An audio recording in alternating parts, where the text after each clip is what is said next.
Salve, salve galera!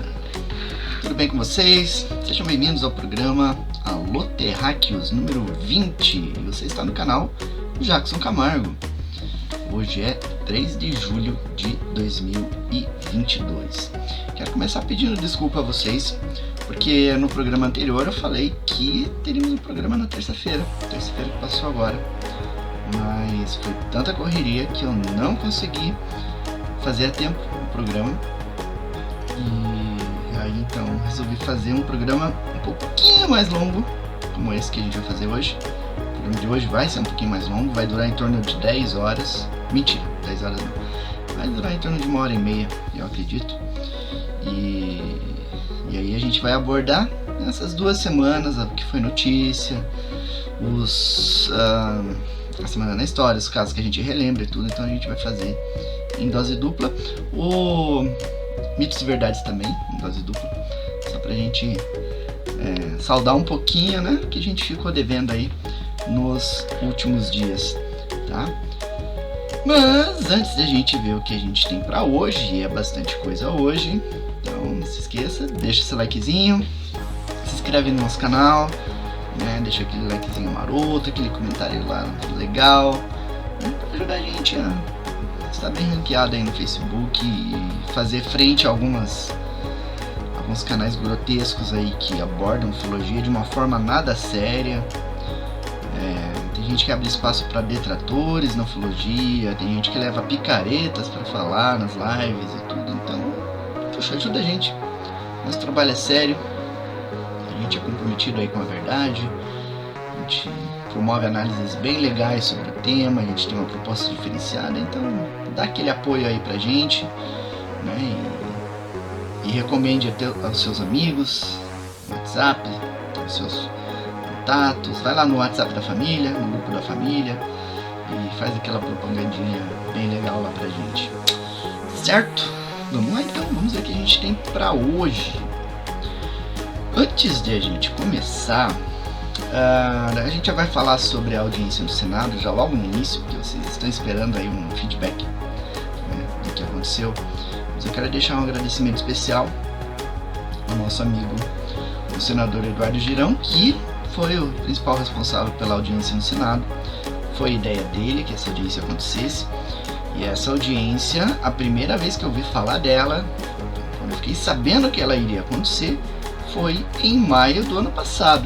Então, bem antes da audiência lá do Congresso dos Estados Unidos, né? O que derruba qualquer alegação que eu já vi de algumas pessoas críticas à audiência brasileira, de que a gente simplesmente copiou a ideia americana. Nada a ver, porque isso aí já estava sendo planejado já com muita antecedência, só não aconteceu antes por causa da pandemia.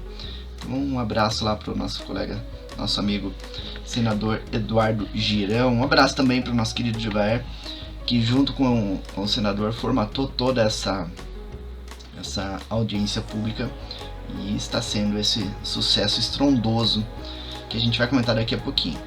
E um agradecimento especial também ao nosso querido Wilson Pickler, que facilitou em vários aspectos, né, ao longo da audiência e dos bastidores, né, facilitou, contornou algumas dificuldades que a gente tinha. Então, um grande abraço para ele, certo? E um abraço também pro pessoal que estava comentando aí nos nossos vídeos, né? O pessoal que comenta no chat também. Um abraço lá pro Marcelo Ribeiro, pra Jaqueline Cunha, pra Narma, pra Isabel Araújo, pro Robério Ribas e pro Rafael Ribas. Acho que é o nosso, possivelmente é o nosso espectador mais jovem aqui do nosso canal, né? Um abraço lá pro Márcio Parucini, pro Vinícius Alves, pro Marcos Ritzel, pro Mirante Maate, pro Rodrigo Cunha, pro Denis Albert, pro N. Augusto, pro Eliabe, pro Ufologia Científica, pro Márcio Grimaldi, pra Maria Cecília Medeiros, pro Roger Donas, pro Coriolano Bahia, pro Bruno Rezendes, para o Entre Mundos, para o Rodrigo Cunha e para as nossas queridas moderadoras aqui do canal, Rose Rago e Adri Castro, também lá da UFTV, certo? Um grande abraço para todo esse povo, gente fina que acompanha nosso trabalho. Vamos lá então para aquilo que vocês estavam esperando, vamos falar sobre a audiência no Senado.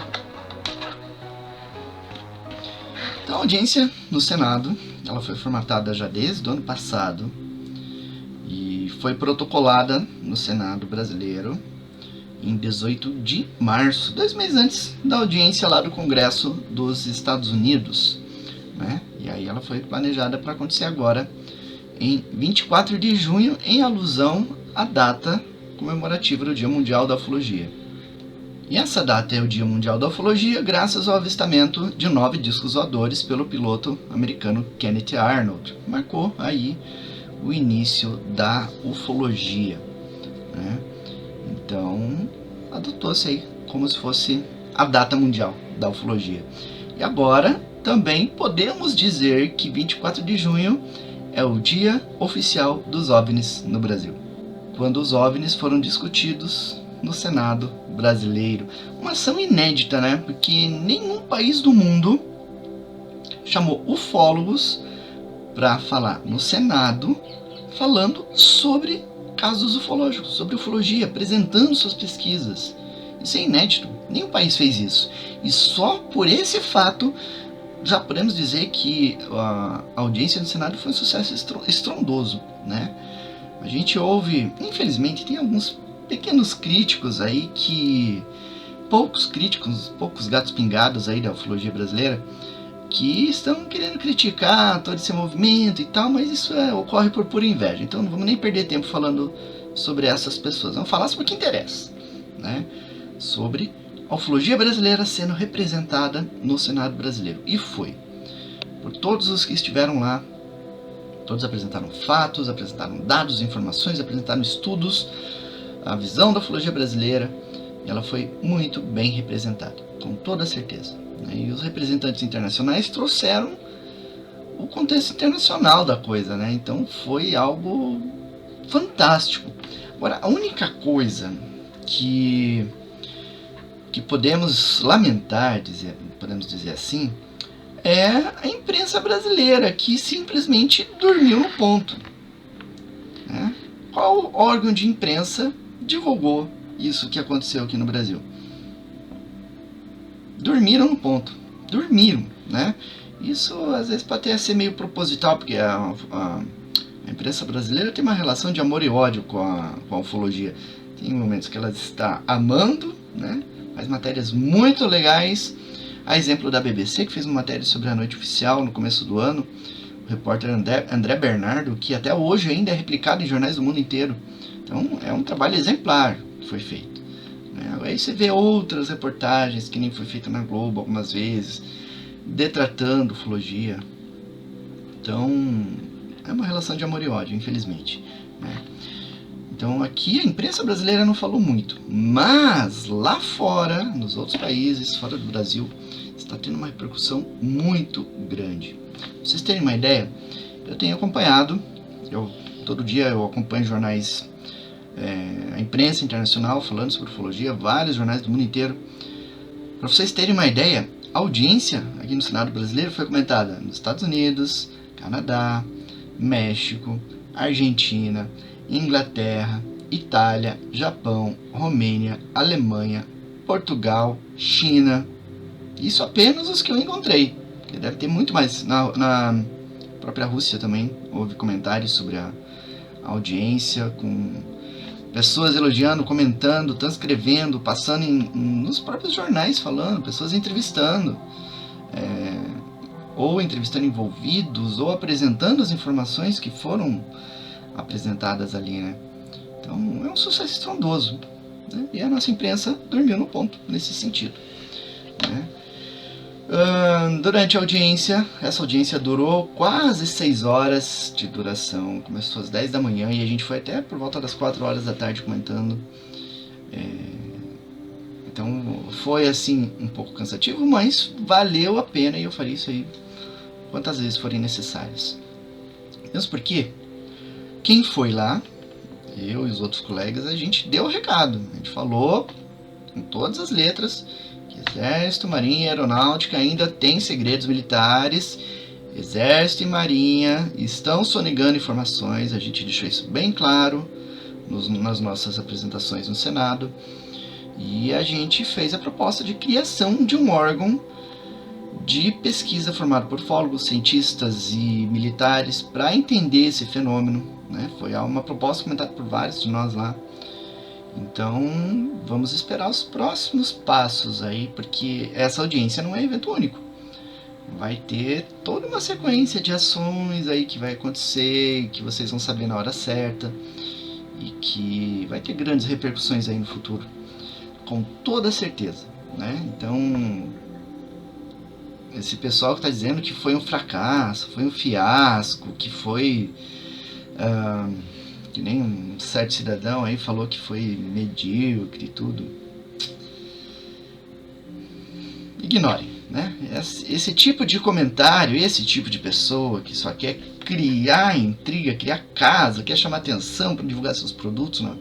Fala mal da ufologia, mas vive dela e tudo. Então, né? Vamos focar no que interessa. Vamos aguardar os resultados. Esses resultados vão vir, vão ser muito legais, tá? Com toda certeza. A gente não vai parar por aqui, mesmo porque a ufologia brasileira é sólida, é coesa e tem muita coisa para produzir ainda, muito caso para investigar, muita informação para apresentar. É um trabalho de pesquisa muito maduro, tanto é que quem tinha conhecimento, quem tinha conteúdo, quem tem, digamos assim, quem tinha algo a apresentar foi convocado, né, para fazer a apresentação lá. E foi, né? Então não adianta ficar alimentando inveja. Aconteceu, sinto muito. E foi bom, né? Aconteceu da forma como aconteceu, foi espetacular e vai ser muito mais ainda com tudo que vai acontecer aí pelo futuro. E nessa audiência no Senado, como eu falei, além do senador Girão, que abriu a audiência, nós tivemos a presença do nosso querido Jevaé, né, que fez falou sobre a abertura ufológica brasileira, da desclassificação de documentos da Força Aérea, liberação ao público e tudo mais, a campanha UFOS, Liberdade de Informação Já, né, tudo isso foi abordado na palestra do Jevaé. O Pickler, ele apresentou um trabalho de estudo estatístico que ele fez, entrevistando algumas pessoas e tudo, dá em torno de 2.000 pessoas, se não me engano, vendo a opinião delas sobre a questão ufológica, o que elas achavam, a opinião delas em relação ao fenômeno UFO, vida extraterrestre. Então é uma pesquisa bastante interessante. Eu fiz minha apresentação centrada na noite oficial.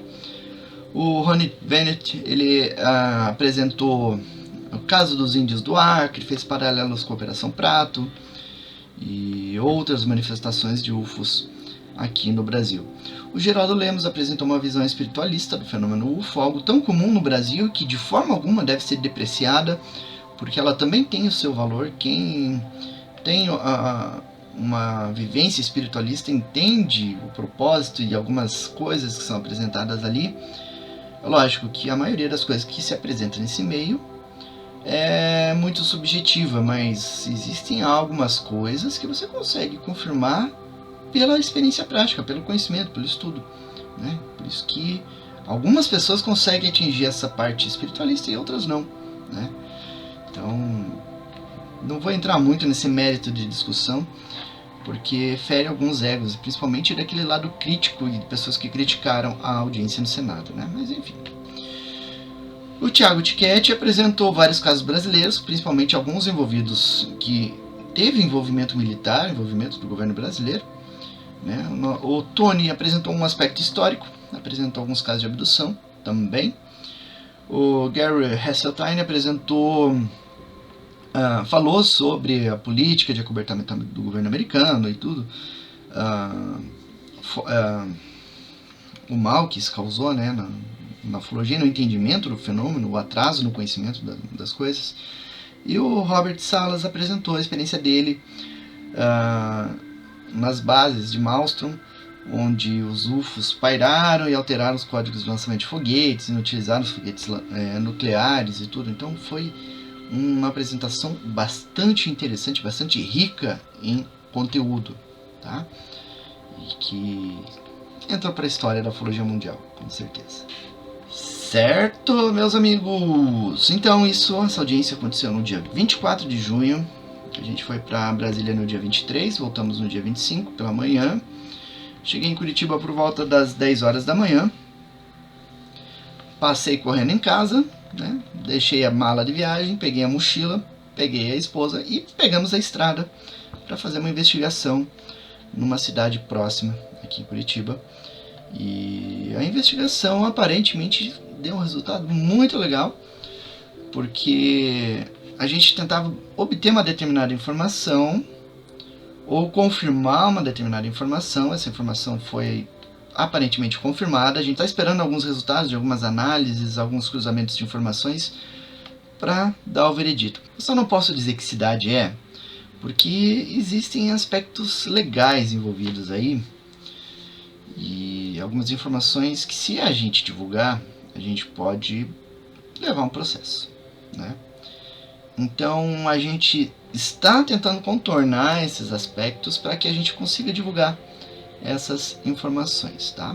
Então logo a gente possa divulgar, a gente vai divulgar, tá? Inclusive os detalhes específicos. Aí aproveitamos que estivemos nessa outra cidade, fizemos algumas observações noturnas bem interessantes. Infelizmente nenhum UFO foi avistado, mas já valeu a experiência, o gostinho de ir a campo e contemplar o céu noturno longe da iluminação da cidade, o que é muito, muito legal. A paisagem onde a gente estava também é muito legal. No futuro, assim que eu puder, eu vou fazer um programa especial sobre esse local que a gente foi, que é muito legal, tá? Vocês que moram em Curitiba ou no Paraná, ou que de repente venha para o Paraná fazer uma viagem, algum turismo, vocês vão, se vocês tiverem um tempinho para ir lá e ter a experiência que a gente teve nesse local, assim, de estar nesse local, vale a pena, tá? A gente vai falar no futuro sobre isso. E aí voltamos dessa cidade no domingo, né, domingo à tarde, e dia 29, aí embarquei de novo, fui lá para Araçatuba, participar do Cosmos 2022, um evento muito legal, a convite do nosso amigo Jenner Silva, lá de Araçatuba. O evento em si, o Cosmos, acontece na cidade de Birigui, no Sesc Birigui, e é um evento muito legal. A estrutura do Sesc lá é muito legal. Gostei muito da cidade, uma cidade bem tranquila, bem pacata, uma cidade bem arrumadinha, bem limpa, né? Bem legal, gostei muito da cidade. E aí a gente fez a palestra no dia 30 à noite, foi transmitida via internet, inclusive eu vou deixar o link na descrição para quem quiser assistir a palestra inteira. Vou deixar o link também na descrição da audiência do Senado, quem quiser rever a audiência do Senado está lá também.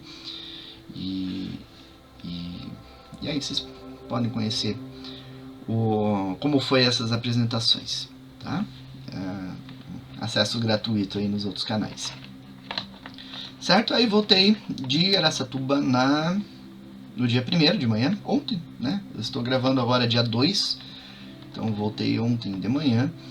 E enquanto eu estava em Araçatuba e quando já de volta em Curitiba, eu encontrei 14 filmagens de OVNIs nesse período, nessa semana. Tá? Algumas delas, aliás, todas elas estão sendo analisadas, tá? Em algumas delas existe a chance de ser drone. Até vou deixar, vocês estão vendo algumas imagens aí, pequenos trechos das filmagens, vocês vão ver que são pequenas luzes à distância, mas algumas ali têm alguns comportamentos um pouco diferentes de um drone. A análise continua. E eu pretendo a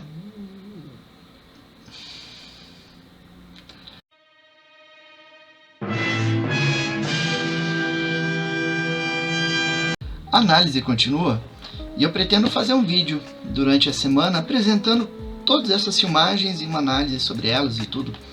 Então por isso que eu vou passar um pouquinho rapidinho, até porque o programa já vai ficar longo com o que a gente vai mostrar ao longo de todo esse programa de hoje, tá? Além desse programa de vídeos, eu quero, se possível, fazer um programa, 2 outros programas, tá? Não sei se eu vou conseguir, mas eu vou tentar, pelo menos. Um deles abordando uma notícia que a gente vai comentar daqui a pouquinho, e outro que eu já tenho material programado, já tenho material inclusive trabalhado em cima, falando sobre documentos oficiais. É uma nova série de vídeos que a gente vai produzir, porque eu tenho centenas de milhares de páginas de documentos oficiais de vários países: Brasil, Argentina, Canadá, Estados Unidos, Espanha, Inglaterra, enfim, tem um monte. Então não adianta eu só ter esses documentos no site e não fazer um trabalho em cima deles, né? Então eu vou fazer essa análise, pego os materiais, os documentos interessantes, eu mostro o que vai ter neles, por que eles existem, qual foi a repercussão e tudo, os casos que eles apresentam. Então vai ser uma série bem interessante que a gente vai começar hoje e vai terminar lá em 2050 talvez, porque é muita coisa, né? E também já estou formatando os vídeos sobre casuística, mesmo sobre casos, principalmente casos brasileiros. Já tem toda uma estrutura nova assim de abordagem desses casos que vai ser bem interessante, tá? E aí a gente vai divulgando para vocês aí quando for a hora. E agora vamos falar então das notícias, as notícias que rolaram aí nessas 2 semanas. A primeira notícia legal que saiu então nesse período fala que Bill Clinton enviou agentes à Área 51 em busca de aliens. Então Bill Clinton ele compareceu num programa Late Night com James Corden, e lá ele disse que ele e o John Podesta, que era um secretário lá que ele tinha na época, fizeram todas as tentativas para descobrir tudo sobre Roswell, e até enviaram pessoas para a Área 51 para ter certeza de que não havia alienígenas. Então ele enviou também o Conselho de Segurança Nacional da época, o falecido Sandy Berger, para a Área 51. E ele falou assim, né? Eu disse que temos que descobrir como vamos lidar com isso, porque é onde fazemos muito de nossa pesquisa de invisibilidade em termos de tecnologia, como voar aviões que não são captados por radar e tudo isso, disse Clinton. Então é por isso que eles são tão secretos, mas não há alienígenas que eu conheça, ele acrescentou. E depois, ao longo do programa, ele comentou sobre a possibilidade de vida extraterrestre.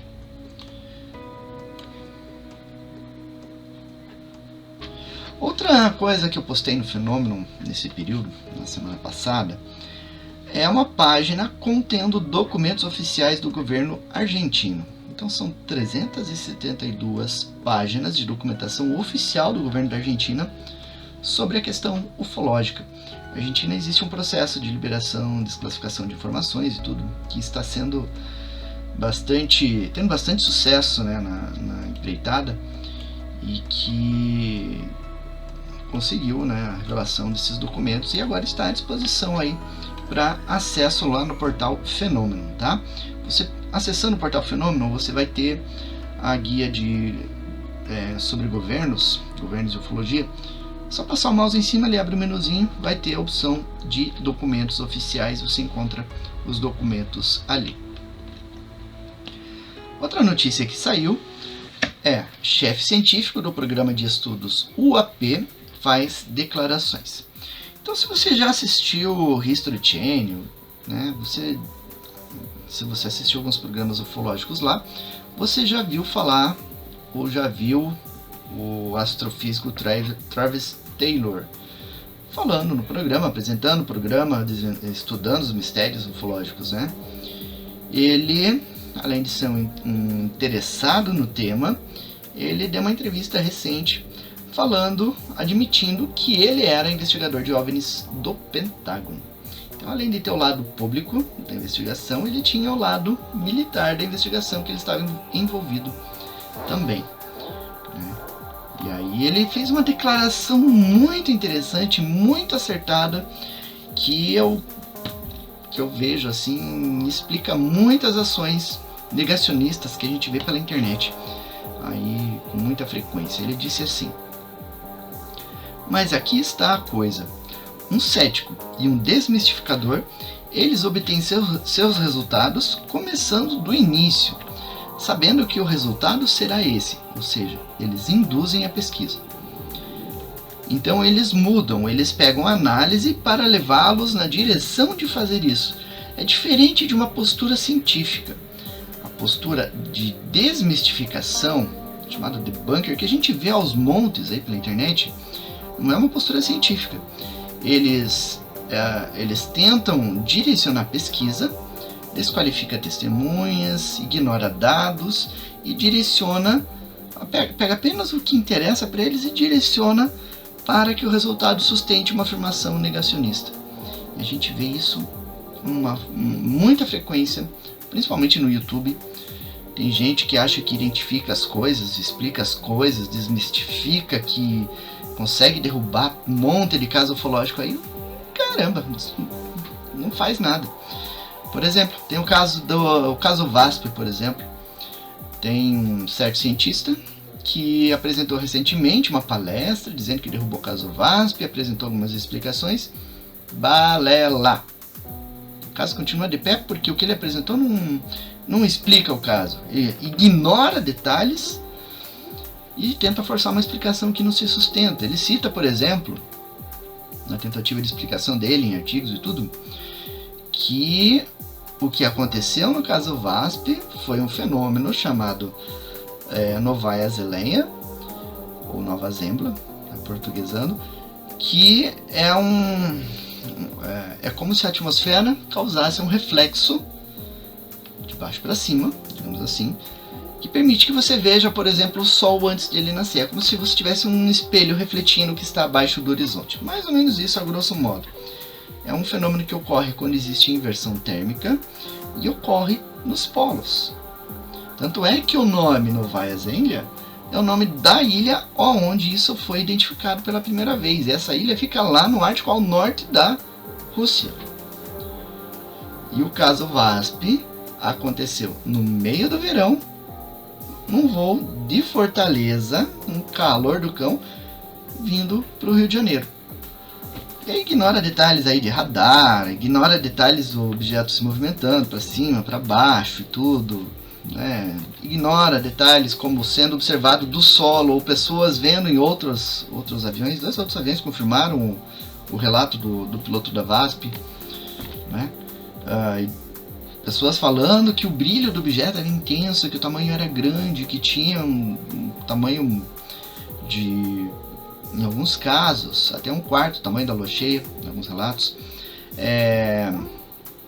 E outra, ele fala que esse efeito Nova Zembla, ele estava refletindo o planeta Vênus, mas o planeta Vênus, o objeto era visto e o planeta Vênus era visto também, os dois estavam sendo vistos, sabe? Então, ignorar detalhes, desqualificar testemunhas, isso é uma prática comum aí nesse meio negacionista que não tem nada de sério.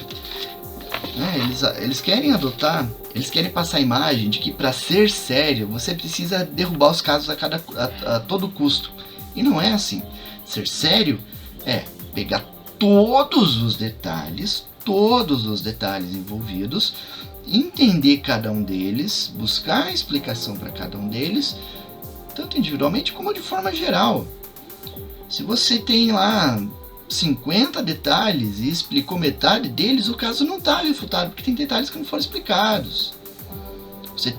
Para você considerar isso refutado, tem que explicar todos os detalhes, explicar como eles aconteceram, por que aconteceram, né? Explicar uma série de coisas aí para sustentar aquela refutação. E eu não vejo negacionistas fazendo isso. Eu vejo negacionistas explicando uma parte dos detalhes e apresentando, o caso está derrubado. Que nem o caso lá do Lone Zamora, que eu apresentei essa semana na história, né? Num outro programa. Vieram falar que aquilo foi um trote de faculdade. Meu Deus do céu, gente. Foi visto por várias pessoas aquilo. Que faculdade que tem aquele objeto em forma de ovo que voou numa alta velocidade, pousou, seres humanoides descendo e depois decolando, e a radiação no chão ali que ficou, marcas no solo. É uma insanidade, gente, ficar sendo negacionista nesse nível, dessa forma. Sinto muito, eu vou ofender alguns aí, alguns que inclusive eu considero como amigos, mas não se sustenta. Não se sustenta de forma nenhuma. Outras pessoas vieram falar, noite oficial dos OVNIs, a Operação Prato, são derivados de tecnologia dos Estados Unidos. E caramba, não tem logística para isso. Que nação que consegue construir uma nave gigante, como foi relatado na Operação Prato, como foi relatado na noite oficial? Não é simplesmente fazer a nave chegar ali, tem toda uma série de detalhes envolvidos. Questão de logística, silenciamento de envolvidos, o transporte, a proteção, escolta. Nossa, tem tanto detalhe envolvido, tanto detalhe. A própria motivação do que está ocorrendo ali não se sustenta. Negacionismo não se sustenta, principalmente nesses casos mais importantes aí. E quero ver negacionista provar que foi tecnologia terrestre lá na Operação Prato ou lá na noite oficial. Não prova e não prova que foi fenômeno natural, tá? Tem até um geofísico famosinho de YouTube que fala que a noite oficial foi um fenômeno de sprite que piscou na alta atmosfera e que os cientistas tinham, os pilotos envolvidos tinham confirmado isso. O caramba, nem um cientista, nem um piloto falou isso. Nenhum dos 5 pilotos envolvidos falou isso. Nenhum deles. Tá? Ele não vai conseguir sustentar essa afirmação dele porque é uma afirmação mentirosa. E esse cientista falou que era um sprite, mas ele ignorou propositalmente ou mentiu deliberadamente, não sei, fica ao encargo dele, que esse fenômeno, os sprites, eles só correm entre 45 e 90 km de altitude, acima de nuvens de tempestade. E não havia uma única nuvem de tempestade no céu durante aquela noite oficial, em 19 de maio de 86. Não havia. Nós temos um mapa atmosférico, um mapa de tempestade de toda a América Latina. Não havia nuvens, não havia condições para a formação desse tipo de fenômeno que dura 16 milissegundos. Se a pessoa não estiver olhando, ela perde o fenômeno. Então como é que o Tenente Kleber, que perseguiu um objeto, viu o objeto por 20 minutos em aceleração constante, que captou no radar de bordo, aquele objeto acelerando, objeto com mais de 100 metros de comprimento? Então, negacionismo é um troço ridículo, extremamente ridículo, tá? E falo isso, doa quem doer, certo? Continuamos então, voltando à notícia do Travis Taylor. Então ele fez aquela declaração que cai como uma luva para todo esse negacionismo aí que a gente vê, certo? Vamos ver outra notícia agora então. O objeto luminoso é filmado em Mississauga, em Ontário, no Canadá. Mississauga, guarda esse nome. A gente vai falar sobre esse nome daqui a pouquinho, de novo. Tá? Então, dias atrás foi feita uma filmagem de um objeto luminoso que foi filmado, né, nessa região. A pessoa que filmou, ela filmou aquela luz passando, uma luz se deslocando numa velocidade razoável, e as pessoas inclusive comentaram comigo, comentaram no vídeo aí no canal, que eu deixei no canal o vídeo inclusive, que isso era uma lanterna chinesa, aquele balãozinho, tem uma vela dentro e tudo, e fica um balãozinho bem bonito inclusive. E poderia ser, eu concordo, poderia ser. Mas uma coisa que eu não coloquei no vídeo aqui no canal e que as notícias não falaram é que a mesma pessoa que filmou esse objeto, pouco depois, quase no mesmo horário, ela filmou um avião passando. E o avião estava numa velocidade mais baixa do que esse objeto. Então tá lá no canal, no perfil do Twitter do autor do vídeo, né? Então ficou a dúvida sobre o que seria. Outra notícia bem legal que surgiu é que um ufólogo japonês registrou mais de 450 OVNIs do Japão ao longo de um ano. É uma notícia um tanto assim, eu achei um tanto sensacionalista, mas publiquei lá no portal. O nome de ufólogo é o Takeharu Mikami, do Instituto Nacional de OVNIs do Japão, tá? Lá em Fukushima. Ele fez, inclusive ele apresentou alguns registros, você está vendo aí 2 fotos. Essa foto aí você vê a própria foto do Mikami. E aí ele diz que conseguiu esses 450 registros de pessoas que mandaram registros para ele e tudo. Esse comportamento dele, esse tipo de declaração, esse tipo de, entre aspas, sensacionalismo, eu já vi acontecer aqui na cidade de Ponta Grossa, no Paraná, quando um certo pesquisador ali de Ponta Grossa, uma figurinha que está aparecendo aí em alguns vídeos em alguns canais, nada sérios, que falou que na época ele apareceu nos jornais divulgando que tinha conseguido mais de 100 fotografias de OVNIs, acho que era 120 fotografias na época. Isso em 2003, 2004, por aí. Fotos de discos voadores, né? E aí ele falou que ele conseguiu isso colocando, fazendo panfletagem, né, nos ônibus. Os ônibus tem atrás do motorista, tem aquele vidro onde eles colocam propaganda. Então ele colocou propaganda ali pedindo para as pessoas enviarem fotos de coisas estranhas no céu para ele, que ele teria recebido essas fotos. E aí, dias depois, teve um evento ufológico em Ponta Grossa. Fui lá eu, Machado, o Jaime e o Júlio. E a gente foi para Ponta Grossa, participamos do evento, conhecemos a pessoa, mostrou as fotos pra gente. E aí o Machado viu as fotos e falou: peraí, mas isso aqui, qual é o nome das testemunhas? Ele não sabia dizer. Ele pediu mais informações sobre as testemunhas, a pessoa não conseguiu apresentar. E aí a gente, analisando algumas fotos, a gente via que algumas tinham marcas, né? Tinha um OVNI da marca Tramontina, tinha outro OVNI da marca Volkswagen, né? Mas era tudo farsa que o próprio cara inventou, né? E a gente ficou crítico com essas fotos. E aí, dias depois, ele deu uma entrevista para o Jornal da Gazeta do Povo, falando que o ufólogo Carlos Alberto Machado tinha confirmado as fotos como legítimas, como autênticas, né? Então, baita de um picareta ali de Ponta Grossa que fez isso. E esse cientista, esse pesquisador, não sei se ele é cientista, lá do Japão, ele está indo mais ou menos pelo mesmo caminho. Ele apresentou algumas fotos um pouco questionáveis, não dá para ter certeza, porque não tem uma análise em cima dessas fotos ainda, e fez esse sensacionalismo sobre 450 registros. Mesmo ufólogos tarimbados e conhecidos em várias partes do mundo não recebem essa quantidade de registros ufológicos, né? Então é algo suspeito, bastante suspeito. E dias depois dele fazer divulgar essa notícia, digamos assim, o governo japonês emitiu uma declaração falando que emitiu uma nota, né? Que nada tinha a declarar sobre esses registros. Então eles não poderiam confirmar a legitimidade, não poderiam confirmar nada a respeito, né? Então aí fica aí o dito pelo não dito, né? Fica meio estranho essa história. Agora, outra reportagem bem interessante que eu postei no Fenômeno tem esse título: Documento secreto da Rússia detalha avistamento de OVNIs. Então surgiram novos documentos pelo jornal The Sun, da Inglaterra, divulgando registros ufológicos da antiga União Soviética. E esses registros teriam sido enviados para Marina Popovich, uma cosmonauta soviética, que lutou por um bom tempo aí contra o acobertamento ufológico.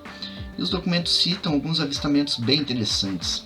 Um avistamento ocorrido em Burkhala, Magadan, relatando o avistamento de um objeto brilhante, avermelhado, que foi observado durante 30 minutos em 21 de outubro de 1989. Outra notícia ainda do mesmo ano, outra informação presente nos documentos, de avistamento de um objeto luminoso por pilotos de MiG em 9 de setembro de 1989. E não foi a única, não. Em 28 de julho do mesmo ano, um caça tentou perseguir um UFO luminoso sobre a União Soviética, sobre a Rússia, né? Naquela época acho que já não era mais União Soviética. Então são casos bastante interessantes, casos notáveis aí de de avistamentos de OVNIs, de documentos de um país que tradicionalmente é fechado na questão ufológica, mas que a gente sabe que registrou vários eventos, né? Mais uma notícia que publiquei no Fenômeno: artefatos alienígenas registrados por astrônomos em 1954.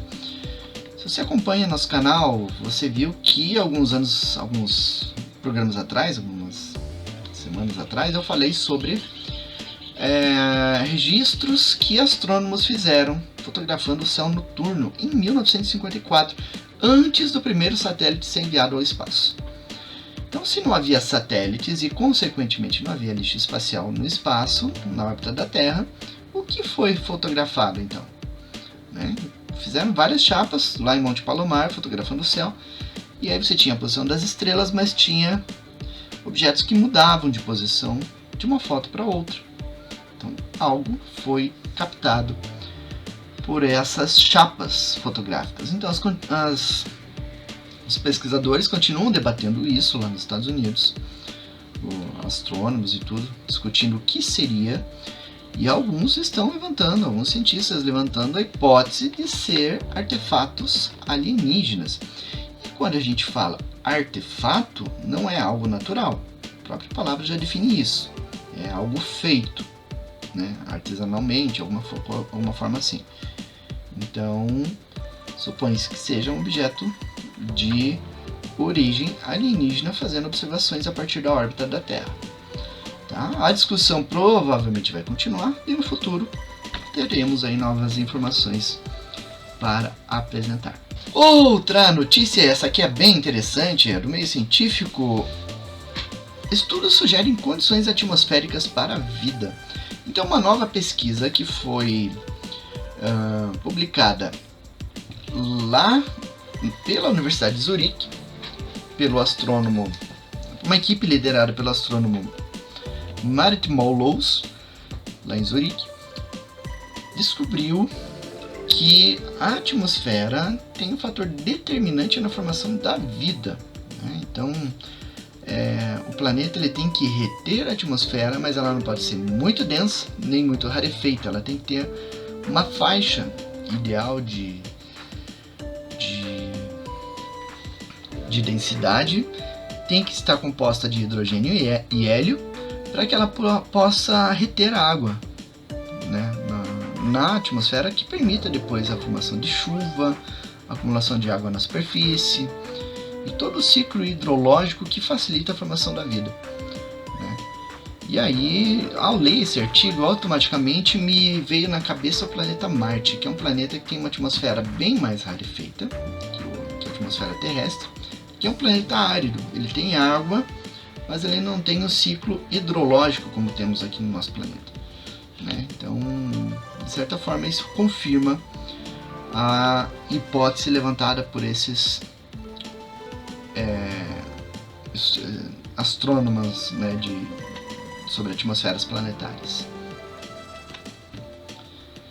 Esta outra notícia é bem interessante, e ela fala que a Força Aérea Americana disparou contra OVNIs. Então, um militar americano relatou ao The Sun que a Força Aérea dos Estados Unidos disparou contra OVNIs em áreas de conflito, em locais onde estavam havendo guerras, conflitos ou tensões militares, né? Então, esse fato, durante a audiência no Congresso dos Estados Unidos, foi perguntado ao Scott Bry, que é o vice-diretor de inteligência naval dos Estados Unidos, se houve algum momento em que os militares dispararam contra esses objetos.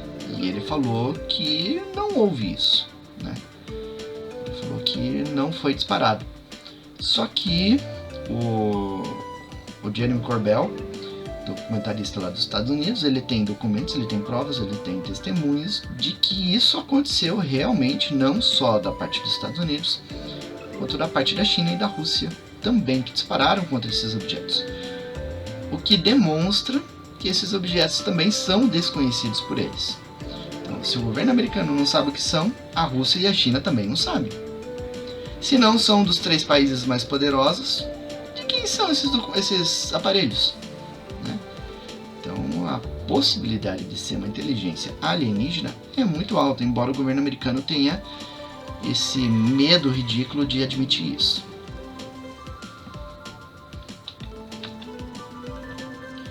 E agora uma outra notícia que levantou certo debate, certa polêmica. Muitas pessoas comentaram comigo, inclusive nas postagens que a gente fez nas redes sociais divulgando a notícia. Marinha dos Estados Unidos libera por acidente relatórios sobre OVNIs.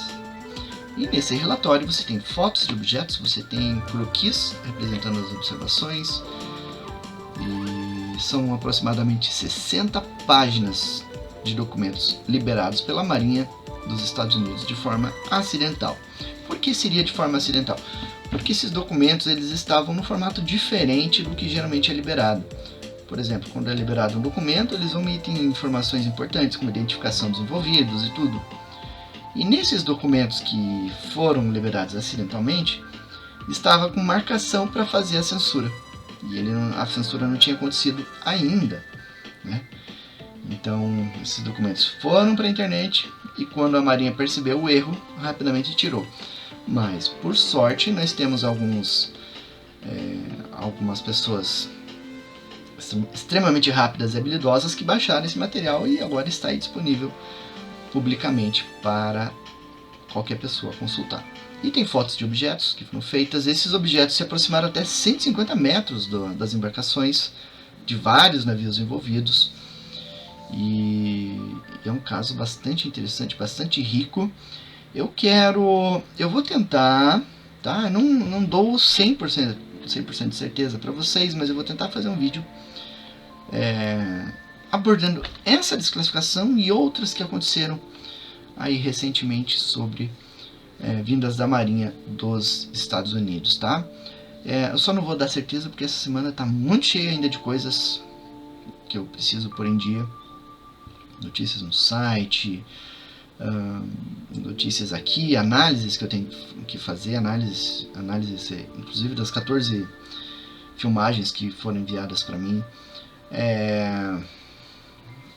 fora os contatos que fizeram comigo que eu não pude retribuir. Tem algumas lives que eu tenho que fazer essa semana, então vai estar um tanto corrido, tá? Mas eu vou fazer o possível para a gente fazer essa gravação com vocês, para vocês, certo? Fazer um programinha bem legal sobre essas novidades da Marinha dos Estados Unidos. E assim foi as notícias da semana. E agora, então, vamos ver aí esta semana na história. Nós vamos abordar a semana que vai começar e a semana que está terminando, né? Porque eu não pude apresentar o programa semana passada, então a gente vai comentar sobre os casos que a gente relembrou esta semana, tá? Começando pelo caso Mirassol, em 28 de junho de 1979, que envolveu o Antônio Carlos Ferreira, que na época tinha 21 anos e era vigia. Ele fazia guarda na indústria de móveis Fafá, na cidade de Mirassol, em São Paulo. Aí você está vendo uma foto dele. Ele saía do banheiro quando ele se deparou com um objeto pousado nas proximidades. Esse objeto que você está vendo aí. E desse objeto saíram 3 homens de estatura baixa, que tinham aproximadamente 1 metro de altura e que trajavam uma espécie de macacão de cor branca, cintilante, que cobria todo o corpo, né? E aí começou um processo de abdução seriada, ou seja, ele teve vários casos de abdução. Um caso de abdução que envolve componentes de exploração sexual, não no sentido pejorativo da coisa, mas no sentido aparentemente científico. Houve cruzamento genético, inclusive, e é um caso que a gente vai abordar com muito mais detalhes no futuro aqui no canal, tá? Vou deixar o linkzinho para você acessar um artigo lá no portal Fenômeno, tá? Então, o caso ocorrido em 28 de junho de 1979. Em 30 de junho de 1983 aconteceu outro caso bastante interessante, que eu considero um dos casos mais importantes da ufologia mundial, que é o caso Cat Davis, esta senhora que você está vendo na imagem, tá? Em 30 de junho de 1983 ela teve mais um caso de abdução. Ela não sabia na época, mas ela passava por casos de abduções seriadas que começaram na infância e que continuam até hoje de forma periódica, ela tendo essas abduções. Esse caso aí em específico, de 30 de junho, aconteceu na noite de 30 de junho, quando ela saiu para costurar na casa de uma amiga, e aí ela teve que voltar porque a mãe dela via uma luz no quintal, e daí ela veio verificar o que estava acontecendo e ela foi abduzida nessa ocasião.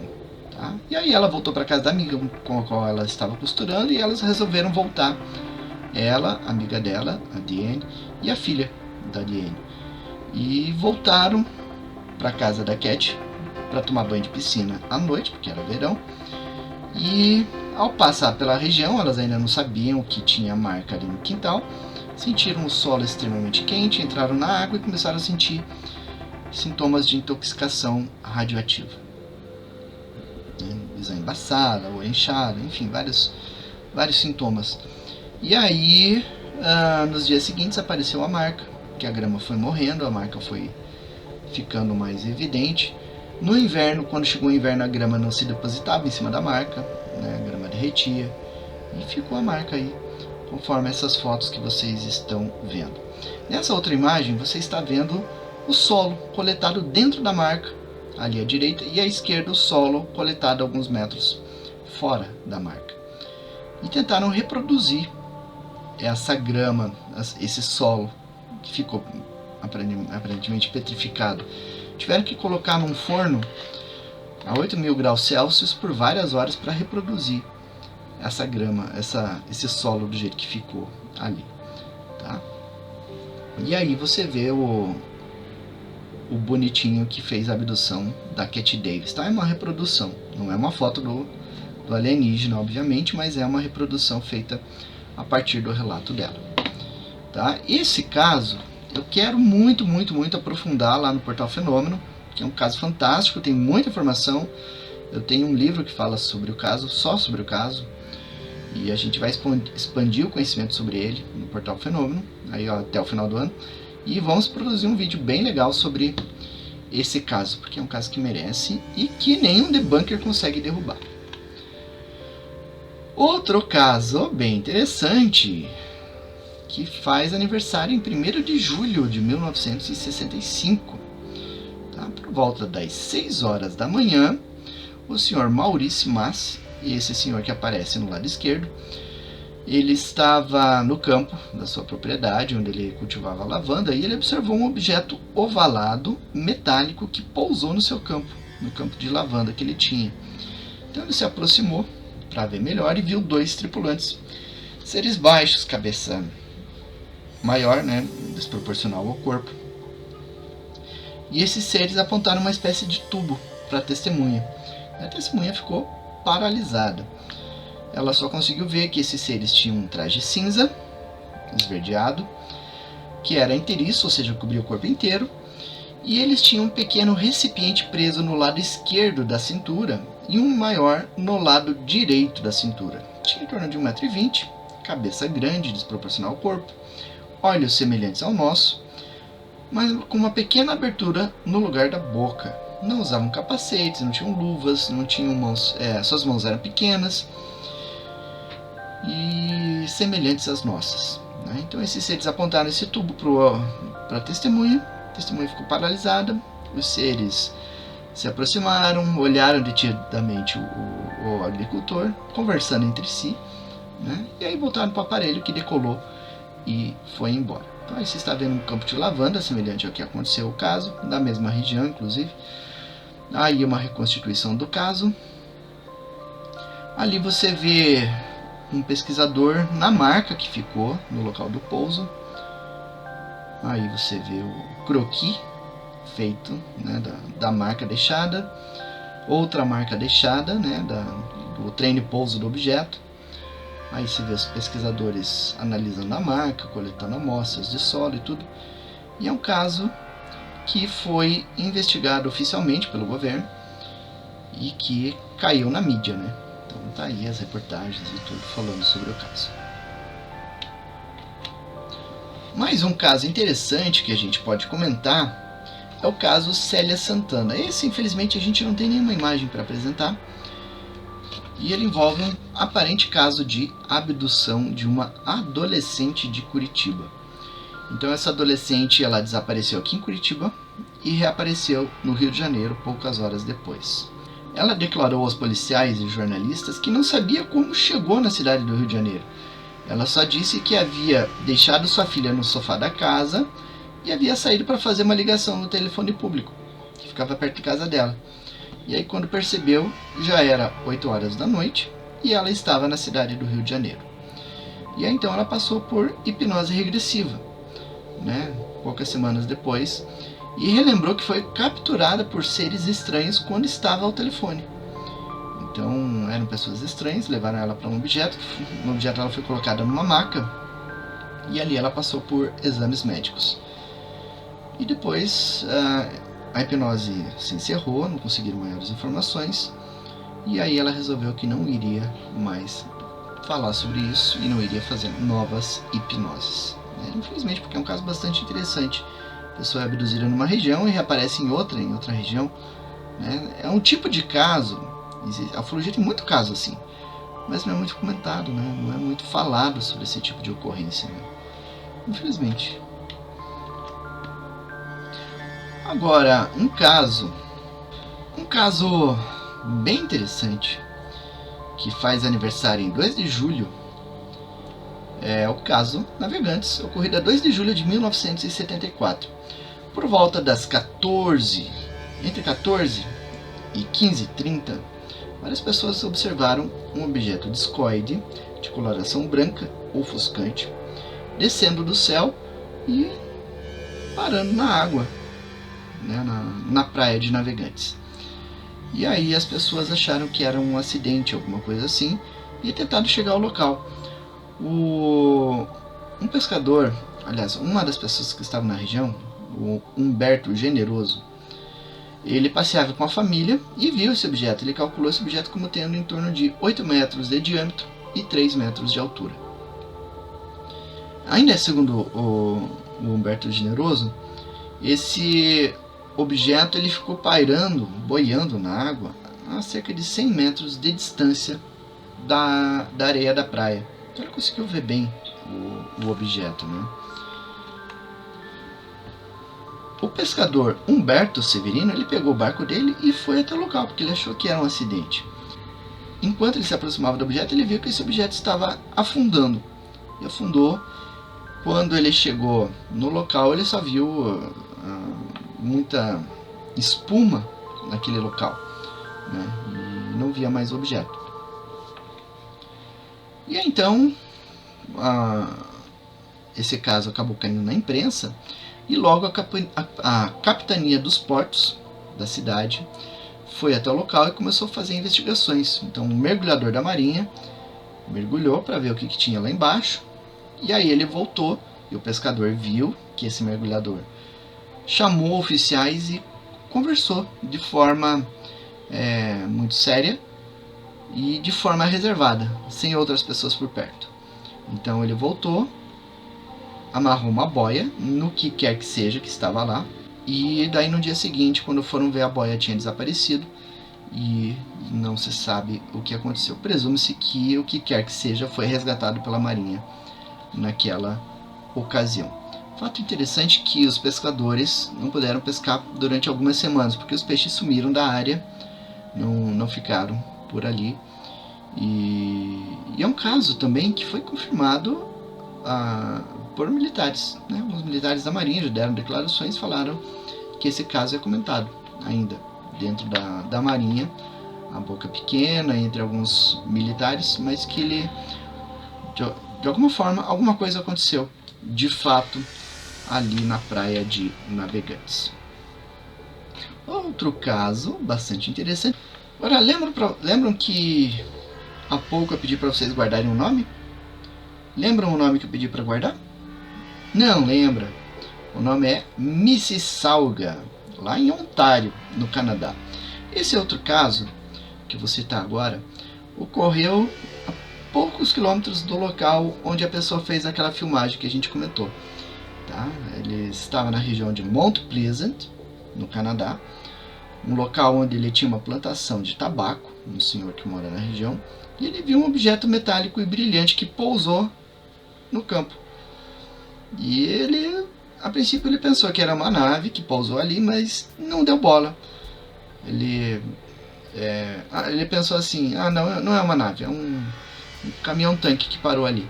E deixou por isso, ele não foi atrás, né? Não tentou se aproximar nem nada, e ficou por isso. Dias depois ele passou pelo local e viu que tinha uma marca no local de pouso desse objeto.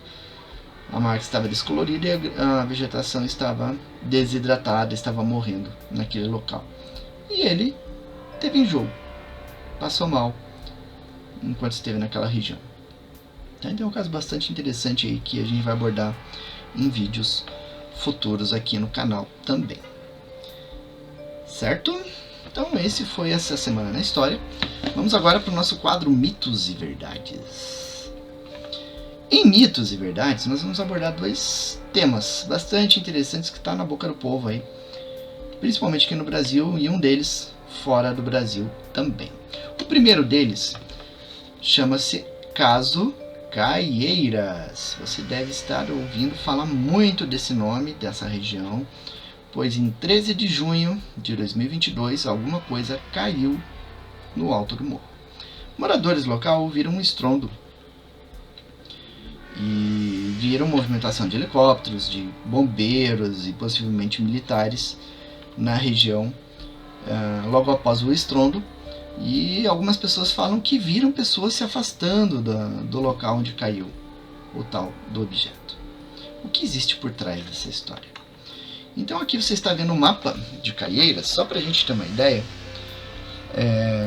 Ali tem uma foto feita por uma das testemunhas, a indicação do local onde ele ouviu o estrondo e a movimentação do helicóptero. Tá? Aqui outras fotos da região, ali o alto do morro, e nós tivemos, aqui você está vendo algumas postagens que as pessoas fizeram. Algumas pessoas usaram esse incidente para meio que se promover, né, com essa história. Então alguma coisa realmente caiu, mas não foi uma nave alienígena, apenas aumentaram a história para ganhar um pouquinho de fama, divulgar um pouquinho seus canais e tudo mais, tá? Aqui você está vendo as fotos do alto do morro. Então perceba, tem uma área queimada nesse local, né? O que caiu ali foi apenas um balão, né? Então infelizmente ainda tem essa prática nefasta de soltar balões com fogos, né? E esses balões colocam em risco muitas pessoas, colocam em risco o tráfego aéreo, porque se um balão desse bate em um avião em um processo de pouso ou decolagem, você tem aí uma tragédia com centenas de vítimas, né? É irresponsabilidade de quem solta esses balões, né? E não apenas o soltar balões, arriscar o tráfego aéreo, mas também a fauna e a flora. Esse balão ele caiu numa área de mata. E como ele não tinha o fogo, os foguetes não tinham sido acionados, iria causar um incêndio bastante intenso ali, né? Esse balão já estava sendo monitorado pelas autoridades. Então quando eles viram que não se estourou os fogos, a tragédia estava anunciada, caindo numa área de mata próximo, você está vendo o mapa aí de novo, caindo numa área de mata próximo a uma área também com população, né, com casas. Se esse fogo se alastra, vai rapidamente chegar nessas casas aí, podendo causar vítimas e muitos danos. Então a saída numa situação dessa é agir para conter qualquer tipo de alastramento do fogo. Por isso que foi helicóptero, por isso que foi bombeiro, por isso que foi todas as autoridades que puderam ajudar nesse caso, inclusive militares. Tá? Mas não passa de caso de queda de balão. Tá? Não tem nada de ufológico nessa história. Inclusive, quem estava fugindo do local eram os próprios baloeiros que estavam acompanhando a queda do balão, tentando recuperar alguma coisa, né? Eu torço para que sejam presos essas pessoas, porque, né, soltar balão é crime, arrisca a vida de muita gente, tá? fora os danos materiais aí ao meio ambiente que pode causar. Outro caso que está sendo bastante difundido na internet é o desse vídeo aí. Esse vídeo é um entre vários outros vídeos feitos por muitas pessoas na área de Tijuana e San Diego. San Diego na Califórnia e Tijuana no México. Várias pessoas da região filmaram essas luzes, tá? Mas o que tem por trás dessas luzes? As pessoas estão dizendo, é filmagem legítima, é filmagem real. Infelizmente não. Tá? O que nós temos é que você está vendo aí agora o mapa.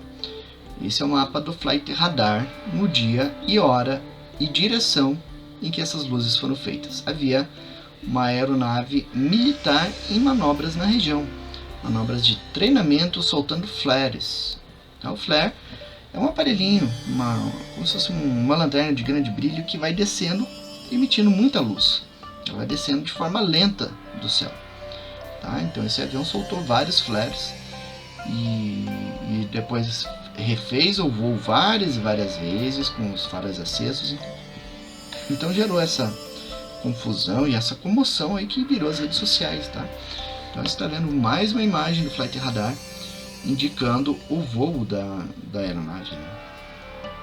Apenas manobras de treinamento da Força Aérea dos Estados Unidos em conjunto com a Força Aérea Mexicana. Tá? Infelizmente é um caso que não é legítimo. Quem dera fosse, né? Teríamos aí vários registros visuais bastante interessantes. Vamos para o nosso quadro Memória Audiovisual. No quadro de memória audiovisual, nós vamos ver agora sim uma filmagem legítima feita na Rússia, em 1989.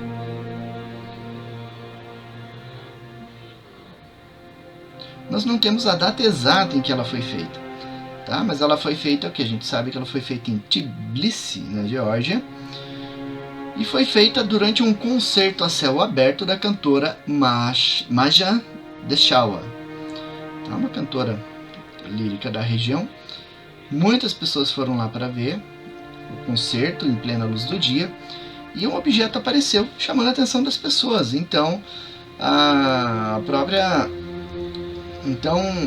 estava tendo show, o show foi paralisado porque pararam para ver o objeto que estava presente no céu, razoavelmente grande e bem visível para todo mundo. A própria cantora parou o show e ficou olhando. Uma filmagem bastante interessante, você está vendo as cenas aí. Eu vou colocar essa filmagem inteira aqui no canal, tá? Vai subir ao ar aí logo depois do nosso programa Alô Terráqueos. Aliás, vou colocar um pouquinho antes, tá? Para que o link já apareça na descrição aí, você possa ver logo depois do programa, já tenha o vídeo inteiro aí para você. Tá certo? E é isso. Então vamos para a nossa dica de leitura de hoje. A dica de leitura de hoje é o livro Os Discos Voadores, do comandante Aurifebo Berrance Simões. Então o livro é meio grandinho, né? É uma bíblia, digamos assim. Um livro com 390 páginas. A folha que é mais grossa que o normal. Um livro praticamente sem imagens, mas que é muito repleto de informações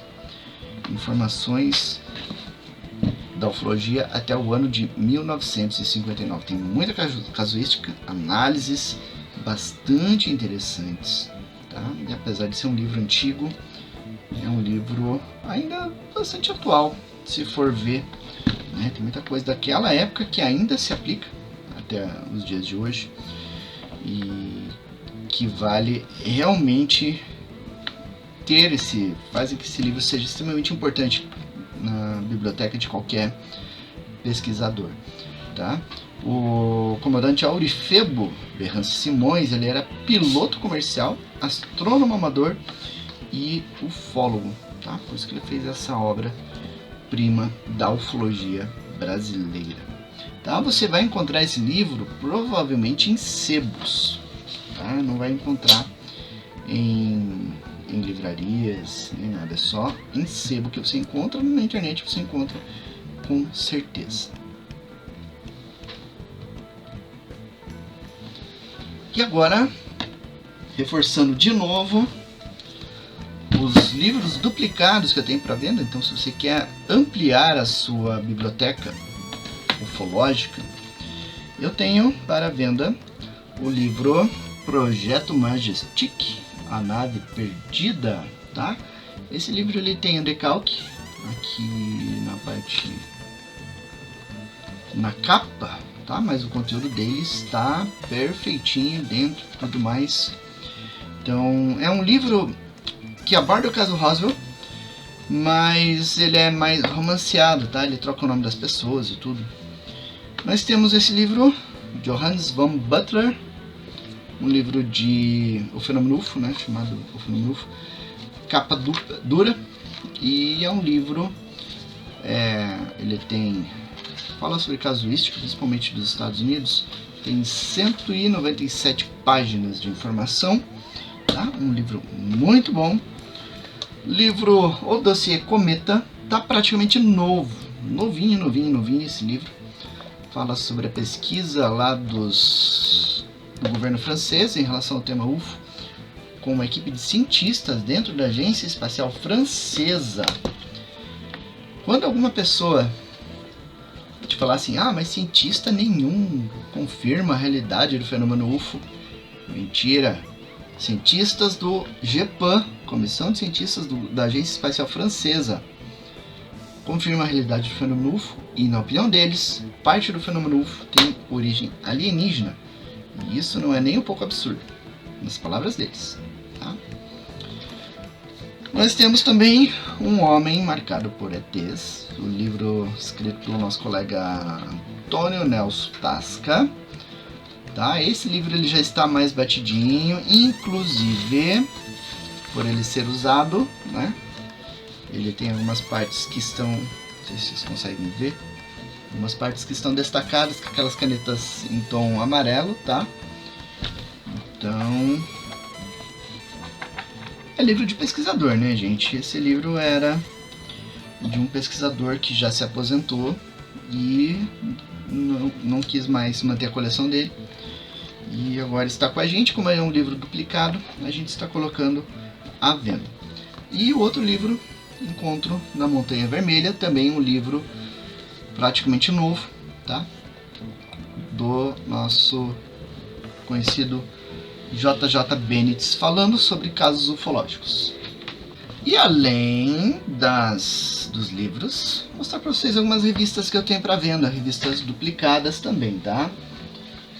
Tenho a revista Planeta Especial Ufologia, tá? Falando sobre vários aspectos da ufologia e exobiologia, uma revista de novembro de 1982, para o colecionador mesmo e pesquisadores do tema. Temos esta outra revista Planeta, reportagem de capa falando sobre o caso de 1986, de maio de 86. Fala sobre aspectos governamentais, fala sobre Umbanda, fala sobre UFOs acidentados. A questão da Umbanda é em relação com a ufologia, tá? Então, uma revista também bastante interessante falando sobre esse tema.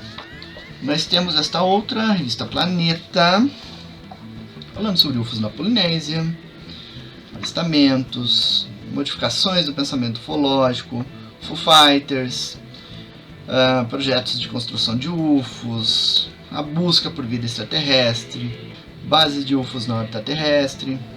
Enfim, é uma revista muito boa, bem ilustrada, falando sobre o tema, certo? E eu tenho uma coleção de revistas chamada Fenômeno OVNI, tá? Essa revista ela circulou há muitos anos atrás. Eu tenho várias edições dela. Tem a 1, 2. A edição 2 está duplicada, inclusive tenho duas edições. Eu tenho a número 3, a 4, a 5, a 6, a 7, 8, 9, 11 e 14. tá? São revistas muito bem ilustradas, muito bem abordadas, umas notas laterais assim que eu gosto muito, tá? E eu já tenho todas as edições, essas aqui são duplicadas também, tá? Então, se você tiver interesse, é só entrar em contato comigo. No final do vídeo tem as formas de contato, e aí você pode escrever pra gente e aí a gente vê o que você vai querer, certo? E então, meus amigos, esse foi o programa Alô Terráqueos de hoje. Eu espero que tenha sido muito bom para vocês. Não esquece de deixar seu likezinho, deixar seus comentários. Se você não é inscrito no canal, se inscreva. Ajude a gente a subir, né, ficar mais bem ranqueado no YouTube para fazer frente a esses canaizinhos furrecas que divulgam inverdades, dão espaço para detratores e pilantras aí da ufologia brasileira. Vamos fazer com que a ufologia séria tenha mais espaço aqui no YouTube, e a gente precisa disso até para a gente conseguir mais reconhecimento a nível governamental e conseguir a liberação de informações que a gente tanto deseja e preparar a humanidade para conhecer esses irmãos cósmicos que se manifestam aí no nosso planeta. E aí então, alô terráqueos, a sua dose semanal de ufologia séria, ética, honesta e objetiva vai chegando ao fim, e eu deixo vocês com mais uma vez aquele velho pensamento, nosso velho